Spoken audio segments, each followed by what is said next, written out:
सियासत के बादशाह की ताजा कलाबाजी से सब परेशान, तोपों का रुख खिलाड़ी की तरफ। तालिबान के हवाले से मौलाना और इमरान खान की एक सोच, मौलाना के लहजे, रवैये और सियासत में यकसर तब्दीली। सुहेल वड़ाइच का तहलका खेज कॉलम। सीनियर सहाफी और तज्जियाकार सुहेल वड़ाइच अपने कॉलम सियासत के बादशाह का नाम में लिखते हैं कि हम गुनाहगार लोग उन्हें मौलाना कहें या इमाम पाकिस्तान, उनके आबाई हल्के डेरा इस्माइल खान के वोटर उन्हें सियासत का बादशाह कहते और बुलाते हैं। वो वाकई सियासत के बादशाह हैं। दलील और मंतक के हथियार से लेस होकर जब भी वो किसी मसले पर बात करते हैं, उनके नाकदों का पता पानी हो जाता है। वो हमेशा से आईनी और जमहूरी जद्दोजहद के नकीब रहे हैं। अवाइली उम्री में ही उन्हें जनरल ज़ियाउल हक की आमरियत का सामना करना पड़ा। उनके मकतब फिक्र के बड़े बड़े नाम जनरल ज़ियाउल हक के मजहबी और मुकद्दस अफगान जिहाद के झांसे में आकर उनके साथ मिल गए, मगर सियासत के बादशाह ने उलुल अज़मी से अंदरूनी और बैरूनी साजिशों का दानिश और तदबीर से मुकाबला किया और अपने अंदरूनी हरीफों को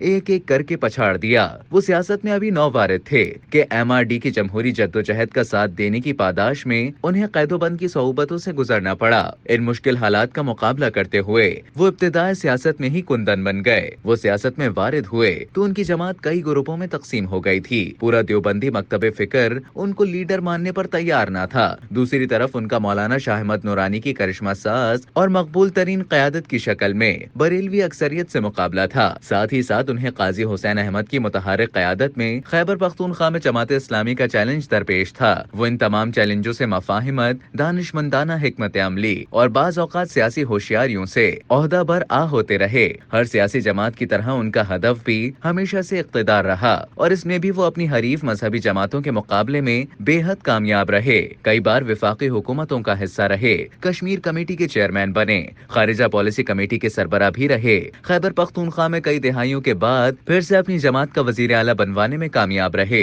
गुज़िश्ता कई बरसों से सियासत के बादशाह की तोपों का रुख खिलाड़ी की तरफ रहा है।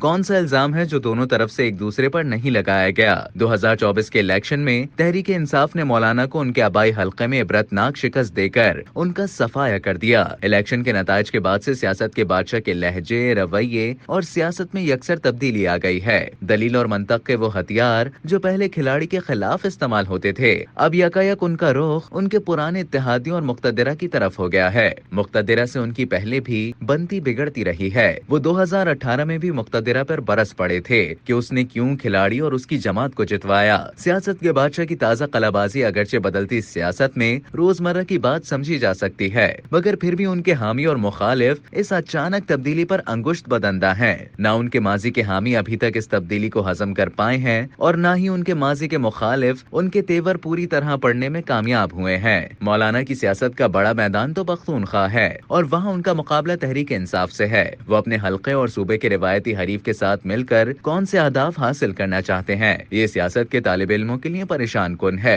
मगर वो चूंकि सियासत के बादशाह हैं, इसलिए उनकी मसलहत और दूर अंदेशी को तालिब इल्म कैसे जान सकते हैं। मौलाना सिर्फ मुल्की सियासत का महवर नहीं है, उनके पेश नजर आलमी सियासत भी होती है। इसलिए वो भारत जाकर भी अमन मुज़ाकरात का ढोल ढाल आए थे। इलेक्शन से पहले वो अफगानिस्तान गए थे और दोनों मुल्कों के दरमियान अमन सुलह के किसी मुआहदे पर पहुंचने की कोशिश की थी। ऐसा लगता है कि मुक्तदिरा की तालिबान के हवाले से पॉलिसी पर मौलाना और इमरान खान की सोच एक है और मौलाना की हिकमत अमली में तब्दीली की एक बड़ी वजह ये भी हो सकती है, या ये भी हो सकता है कि मौलाना आसिफ जरदारी को सदर बनाने की वजह से मुक्तदिरा और नून लीग दोनों से नाराज हो गए हैं, क्योंकि PDM के बड़े रहनुमा के तौर पर वो इस ओहदे पर अपना हक समझते थे। वजह कुछ भी हो, हकीकत यही है कि सियासत के बादशाह ने मौजूदा हुकूमत और मौजूदा मुक्तदिरा के खिलाफ बगावत बुलंद कर दिया है। उनके इस इक़दाम से तहरीक इंसाफ को इखलाकी, मादी और सियासी फायदा पहुंचेगा। मौलाना और तहरीक इंसाफ के ताउन का मतलब ये भी है कि पूरा का पूरा सूबा पख्तूनख्वा